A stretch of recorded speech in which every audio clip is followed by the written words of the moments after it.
Good morning. তো চলে এসেছি আজকাল একটা নতুন ভিডিও নিয়ে। তো প্রথমেই দেখাই যে পনিরটা, এটা হচ্ছে আমি ঘরে বানিয়েছি। আমি কোনোদিনও ঘরে এরকম পনির বানাইনি, সবসময় ছানা করে মিষ্টি ফিষ্টি করে নিই। তা আজকে মেয়েকে বললাম ছোট পনির করে দেখি কেমন হয়। তো ওই ইউটিউব দেখেই বলতে পারো যে পনিরটা বানিয়েছি। এই দিয়ে ওই কাপড়টায় মুড়িয়ে নোড়া দিয়ে সব চাপা দিয়ে রেখে পনিরটা তৈরি করেছি।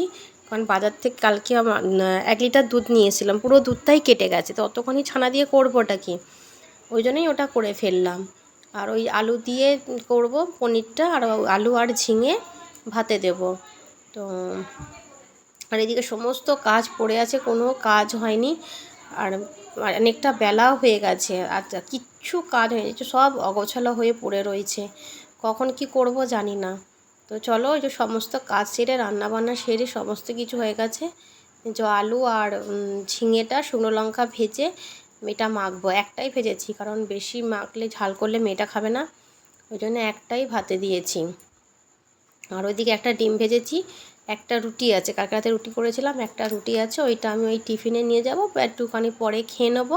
মানে সকালবেলায় আমি যখন বেরোই কিছু খেয়ে বেরোই না, তো গিয়ে না 10টা নাগাদ খুব খিদে পায়, তো তখন ওই কিছু একটা খেয়ে নিই। তো আজকে ওই একটা ডিম ভেজেছি আর একটা রুটি আছে, ওটা নিয়ে গিয়ে খেয়ে নেবো, হয়ে যাবে।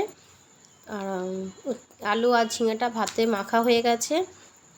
এই যে ভাতটা তাহলে এখন বেড়ে নিই, নাহলে না দেরি হয়ে যাবে, অনেকটা দেরি হয়ে গেছে। এমনিতেই বললাম না, উঠতে দেরি হয়ে গেছে, রান্না বান্না করতে দেরি হয়ে গেছে, সব দেরি হয়ে গেছে। তো ভাতটা বেড়ে নিয়ে এখন আমি একটু তাড়াতাড়ি করেই বেরোবো, কারণ আমাদের স্টোর খোলে হচ্ছে 8টায়, সেখানে এখনও ঘরেতেই বেজে গেছে আমার 8টা 15। তো টিফিন গোছানো মোটামুটি হয়ে গেছে, গুছিয়ে নিয়ে এবার আমি বেরোই। তো চলো, আজকের ভিডিওটা এই পর্যন্তই। আর এই যে পনিরের তরকারিটা দেখে নাও কেমন হয়েছে কালারটা। নিজের হাতে পনির বানিয়েছে, ভালোই মানে কেমন হবে খেতে জানি না, তরকারিটা তো ভালো হয়েছে। ঘি গরম মশলা সব কিছু দিয়ে পনিরের তরকারিটা আমি বানিয়েছি। তো চলো, আজকের ভিডিওটা এই পর্যন্তই।